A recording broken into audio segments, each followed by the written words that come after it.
ಯಾರ ಗುಂಡೆ ತಗೊಳಕ್ಕೆ ಹೇಳಿ ಅಣ್ಣ ಮಂಜಣ್ಣ ಮಂಜಣ್ಣ ಗುಂಡೆ ತೆಗಿಯೋಣ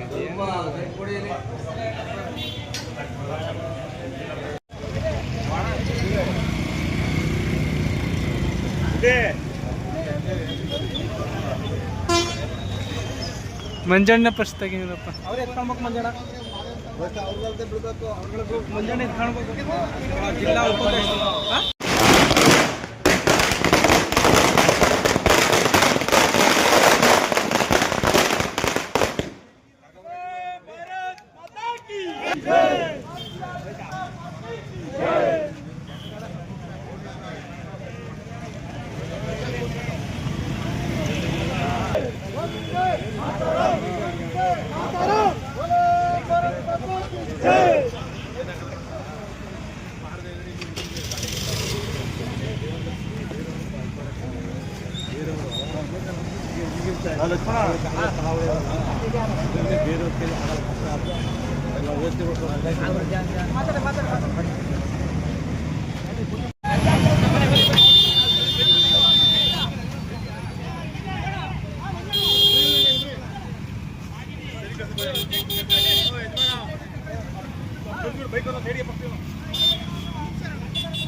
ನನ್ನ ಕರೆಗೆ ಹೋಗೊಟ್ಟು ಪಕ್ಷದ ಕರೆಗೆ ಹೋಗೊಟ್ಟು ಬಂದಿದ್ದಕ್ಕಾಗಿ ತಮ್ಮೆಲ್ಲರೂ ಕೂಡ ಧನ್ಯವಾದಗಳನ್ನ ತಿಳಿಸ್ತೇನೆ.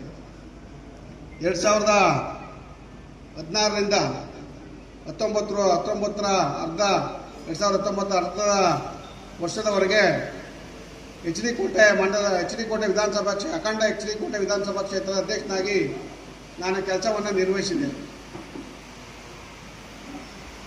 ಈಗ ಎರಡನೇ ಬಾರಿಗೆ ನನ್ನನ್ನು ಸರ್ಕಾರದ ಅವಿಭಜಿತ ಎಚ್ ಡಿ ಕೋಟೆ ತಾಲೂಕನ್ನು ವಿಭಜನೆ ಮಾಡಿ ಸರಗೂರು ತಾಲೂಕು ಆದಮೇಲೆ ಎರಡನೇ ಬಾರಿ ನನ್ನನ್ನು ಅಧ್ಯಕ್ಷರನ್ನಾಗಿ ಮಾಡೋದಕ್ಕಾಗಿ ಪಕ್ಷದ ಜಿಲ್ಲೆಯ ಅಧ್ಯಕ್ಷರು, ಜಿಲ್ಲೆಯ ವರಿಷ್ಠರು, ವಿಭಾಗದ ವರಿಷ್ಠರು ಮತ್ತು ನಮ್ಮ ನೆಚ್ಚಿನ ರಾಜ್ಯಾಧ್ಯಕ್ಷರಾದಂಥ ಸನ್ಮಾನ್ಯ ಶ್ರೀ BY ವಿಜಯೇಂದ್ರ ಅವರಿಗೆ ತಮ್ಮೆಲ್ಲರ ಪರವಾಗಿ ನಾನು ಸರಗೂರು ತಾಲೂಕಿನ ಕಾರ್ಯಕರ್ತರ ಪರವಾಗಿ ಧನ್ಯವಾದಗಳನ್ನು ತಿಳಿಸ್ತೇನೆ. ಭಾರತೀಯ ಜನತಾ ಪಕ್ಷದಲ್ಲಿ ಒಂದು ಅಧ್ಯಕ್ಷ ಸ್ಥಾನವನ್ನು ಏನು ಸ್ವೀಕಾರ ಮಾಡಿದಾಗ ಆ ಅಧ್ಯಕ್ಷ ಸ್ಥಾನ ಅಂತಕ್ಕಂಥದ್ದು ಯಾವುದೇ ಅಧಿಕಾರ ಅಲ್ಲ, ಒಂದು ಜವಾಬ್ದಾರಿ. ಪಕ್ಷದ ಕಾರ್ಯಕರ್ತರಿಗೆ, ಪಕ್ಷಕ್ಕೂ ಮತ್ತು ಕಾರ್ಯಕರ್ತರಿಗೆ ಕೊಂಡಿಯಾಗಿ ನಾವು ಜವಾಬ್ದಾರಿ ತಗೊಂಡು ಕೆಲಸ ಮಾಡಬೇಕಾಗ್ತದೆ. ಅದೇ ರೀತಿ ನನ್ನ ಮೇಲೆ ವಿಶ್ವಾಸವನ್ನು ಇಟ್ಟು ಕೆಲಸ ಮಾಡಲಿಕ್ಕೆ ನನಗೆ ಜವಾಬ್ದಾರಿಯನ್ನು ಕೊಟ್ಟಿದ್ದಾರೆ.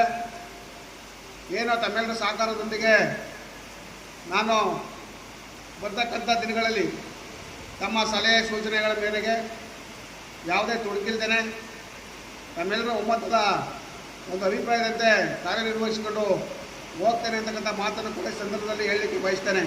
ಇವತ್ತು ಭಾರತೀಯ ಜನತಾ ಪಾರ್ಟಿ ನಡೆದು ಬಂದಂಥ ಹಾದಿಗಳನ್ನ ಒಂದೆರಡು ಸಾಲಿನಲ್ಲಿ ಮೆಲುಕಾಕೋದಾದರೆ 1980ರ ಏಪ್ರಿಲ್ ತಿಂಗಳಲ್ಲಿ ಸ್ಥಾಪನೆಯಾದ ಈ ಒಂದು ರಾಷ್ಟ್ರೀಯ ಪಕ್ಷ ಅಂದಿನ ಅದಕ್ಕಿಂತ ಮುಂಚೆ ನಮ್ಮ ಸಂಘ ಪರಿವಾರದ ಹಿರಿಯ ನಾಯಕರು ಈ ಪಕ್ಷವನ್ನು ಮುನ್ನಡೆಸಿದಂಥ ದಿನಗಳು ಏನು ನಮ್ಮ ಮುಂದೆ ಯಾವುದೇ ರಾಷ್ಟ್ರೀಯ ಪಕ್ಷದ ಸಭೆಗಳಿರ್ಬೋದು, ನಾವು ಇಬ್ಬರು ವ್ಯಕ್ತಿಗಳನ್ನು ಪ್ರತಿ ಸಭೆಯಲ್ಲಿಟ್ಟು ಅವ್ರನ್ನ ಪುಷ್ಪಾರ್ಚನೆ ಮಾಡಿ ಅನಂತರ ಕಾರ್ಯಕ್ರಮವನ್ನು ಪ್ರಾರಂಭ ಮಾಡ್ತೇವೆ. ಒಬ್ಬರು ಪಂಡಿತ್ ದೀನ್ ದಯಾಳ್ ಉಪಾಧ್ಯಾಯರು ಹಾಗೂ ಶ್ಯಾಮ್ ಪ್ರಕಾಶ್ ಮುಖರ್ಜಿ ಅವರು. ಅವ್ರನ್ನ ಏನಕ್ಕೆ ಅಂದರೆ ಈ ಪಕ್ಷಕ್ಕೆ ಅವರು ಅಡಿಪಾಯವನ್ನು ಹಾಕ್ಕೊಟ್ಟು ಈ ಪಕ್ಷಕ್ಕೆ ತ್ಯಾಗವನ್ನು ಬಲಿದಾನವನ್ನು ಮಾಡಿದ್ದಾರೆ.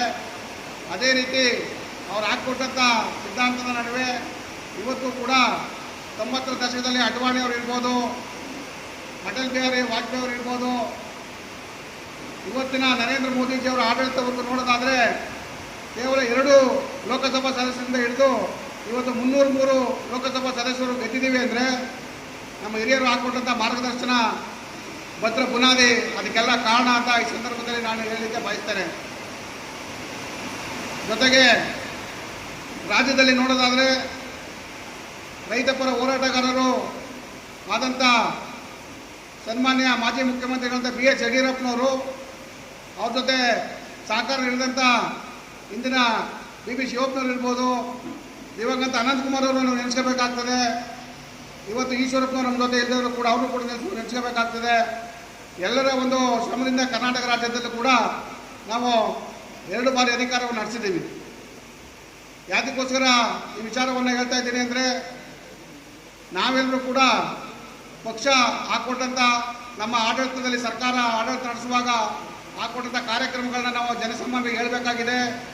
ನಾವು ಎಲ್ಲಿ ಹಳ್ಳಿ ಕಡೆ ಕಟ್ಟೆ ಕಡೆ ಕೂತ್ಕೋತೀವಿ ಅಲ್ಲೆಲ್ಲ ಪಕ್ಷದ ಸಾಧನೆಗಳನ್ನು ನಾವು ಹೇಳಬೇಕಾಗ್ತದೆ. ಹೇಳೋ ಮುಖಾಂತರ ಎಲ್ಲರೂ ಕೂಡ ಪಕ್ಷದ ಒಂದು ವರ್ಚಸ್ಸನ್ನು ಹೆಚ್ಚು ಮಾಡೋದಕ್ಕೆ ನಮ್ಮ ಮುಖಂಡರ ಸಹಕಾರವನ್ನು ನಾನು ಕೋರ್ತೀನಿ.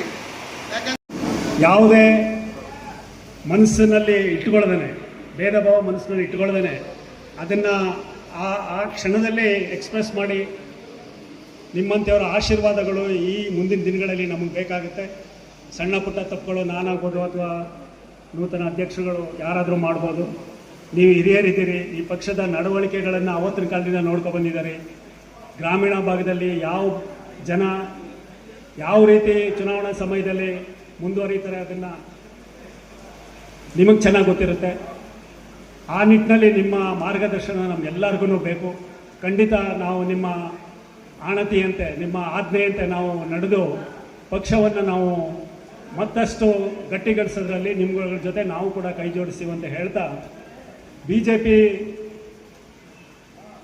ಒಂದು ಮುಖ್ಯ ಉದ್ದೇಶವನ್ನು ಇಟ್ಕೊಂಡಿದೆ. ದೇಶ ಮೊದಲು, ಪಕ್ಷ ನಂತರ, ಸ್ವಂತಿಕೆ ಆಮೇಲೆ ಅಂತೇಳಿ. ದೇಶ ಇದ್ದರೆ ನಾವೆಲ್ಲರೂ ಪಕ್ಷ ಕಟ್ಬೋದು, ಎಲ್ಲರೂ ಒಟ್ಟಿಗೆ ಇರ್ಬೋದು. ನಾವೆಲ್ಲರೂ ಪಕ್ಷವನ್ನು ನೀತಿ ಸಿದ್ಧಾಂತಗಳ ಮೂಲಕ ನಾವು ದೇಶವನ್ನು ರಕ್ಷಣೆ ಮಾಡೋದ್ರ ಮೂಲಕ ಅಲ್ಲಿ ನಮ್ಮ ಏಳಿಗೆಯನ್ನು ಕೂಡ ನಾವು ಕಂಡ್ಕೋಬೋದು ಅನ್ನೋ ಒಂದು ದೃಷ್ಟಿಯಿಂದ ಈ 3 ಉದ್ದೇಶಗಳನ್ನು ಇಟ್ಟುಕೊಂಡು ಫಸ್ಟು ಒಂದು ಸಭೆಗಳನ್ನ ಕರೀರಿ. ಸಭೆಯಲ್ಲಿ ಎಲ್ಲರೂ ನೋವುಗಳನ್ನ ಕೂರಿಸಿ, ಅವ್ರಿಗೆ ಏನು ಪ್ರಾಬ್ಲಮ್ ಆಗಿದೆ, ಯಾಕೆ ನೀವು ನಮ್ಮ ಪಾರ್ಟಿ ಬಿಟ್ಟು ಹೋಗ್ತಾ ಇದ್ದೀರಾ, ಬನ್ನಿ ಅಂತ ಕರೆದು ಕೂರಿಸಿ ಅವ್ರನ್ನ ವಿಶ್ವಾಸ ತಗೊಳ್ಳೋಂಥ ಕೆಲಸ ತುಂಬ ಆಗಬೇಕು.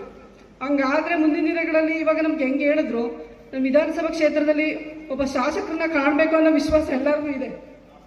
ಅದಾಗಬೇಕು ಅಂತಂದರೆ ನಮ್ಮ ಮಹಿಳೆಯರಿಗೆ ಫಸ್ಟು ಸ್ಥಾನಮಾನ ಗೌರವ ಕೊಡಿ, ಯಾರಾದರೂ ಅಷ್ಟೇ. ಯಾಕೆಂದರೆ ನಮ್ಮ ತಾಲೂಕಲ್ಲಿ ಇನ್ನೂ ಒಬ್ಬ ಮಹಿಳೆಯರನ್ನ ಗುರುತಿಸ್ಕೊಳಕ್ಕಾಯ್ತಾ ಇಲ್ಲ ನಾವು.